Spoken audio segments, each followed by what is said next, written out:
empat golongan para jamaah yang dimuliakan Allah Subhanahu wa taala.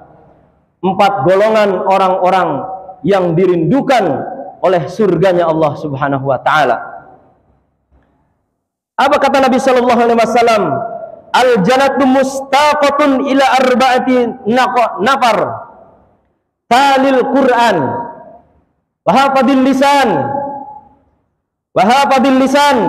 wa mut'imil ji'an wa shaimi fi syahri Ramadan.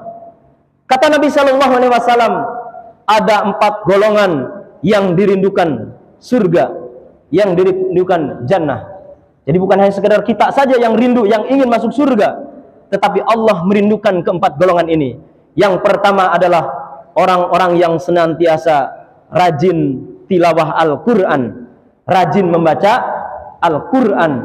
Al-Quran turun pada malam kemuliaan, yaitu malam Lailatul Qadar. Maka orang-orang yang rajin membaca Al-Quran pun nanti akan dimuliakan oleh Allah Subhanahu wa taala. Bahkan Al-Quran yang kita baca akan menjadi penolong, akan menjadi syafaat di yaumil qiyamah nanti. Kata Nabi sallallahu alaihi wasallam, "Iqra'ul Qur'ana fa innahu ya'ti yaumal qiyamah syafi'an li ashabih."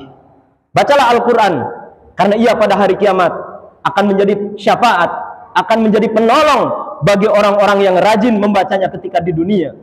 Al-Quran akan mencari orang-orang. Kalau orang yang rajin bersolawat, Nabi akan memberikan syafaat. Tetapi Al-Quran akan mencari, bukan orang yang mencari Quran, tetapi Al-Quran akan mencari senantiasa orang-orang yang rajin membaca Al-Quran di yaumil qiyamah nanti. Kemudian yang kedua para jamaah yang dimuliakan Allah, orang-orang yang dirindukan surga adalah orang yang senantiasa menjaga lisannya. Kalau tidak untuk berkata baik, lebih baik diam. Maka kata Nabi sallallahu alaihi wasallam, buat orang yang berpuasa, qauluz zur, jangan sampai dia berkata dusta. Yang kita lihat hari ini, kalau ada orang yang imannya lemah, kalau tidak bicara dusta tuh kayaknya kurang afdal. Jadi sehari-harinya dia harus berdusta. Bahkan rakyatnya yang dibohongi. Bagaimana kita bisa dirindukan oleh surga kalau para pemimpinnya saja sudah terbiasa berbohong terhadap rakyatnya? Tentu rakyat akan melihat bagaimana tingkah laku pemimpinnya. Mungkin rakyat akan mengajarkan kebohongan-kebohongan terhadap anak-anaknya sebagai rakyatnya di keluarganya. Karena apa? Karena terbiasa berdusta.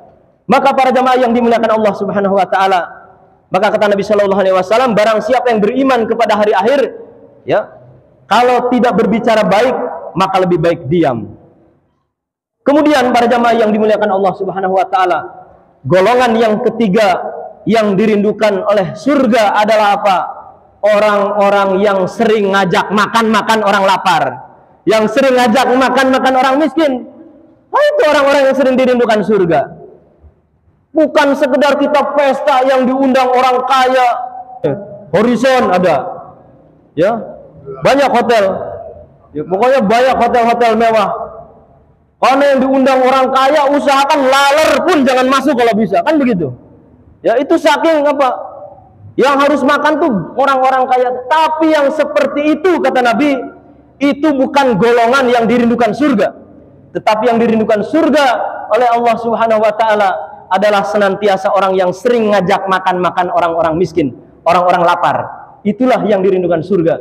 Kemudian yang terakhir para jamaah yang dimuliakan Allah Subhanahu wa taala, yang dirindukan surga adalah orang-orang yang berpuasa di bulan Ramadan. Hari ini, tadi siang kita berpuasa dan masih ada kesempatan kita berpuasa di bulan Ramadan. Mudah-mudahan tentunya kita berharap kepada Allah Subhanahu wa taala, Ramadan, puasa tahun ini lebih baik daripada puasa kemarin. Dan puasa yang akan datang, tentu kita berdoa kepada Allah Subhanahu wa taala lebih baik dibandingkan dengan Ramadan kali ini. Ini saja para jamaah yang dimuliakan Allah Subhanahu wa taala yang dapat kami sampaikan. Kurang dan lebihnya mohon maaf. Aqulu qouli hadza wastaghfirullah li wa lakum wa lisairil mu'minina wal mu'minat innahu huwal ghafurur rahim. Wassalamu alaikum warahmatullahi wabarakatuh.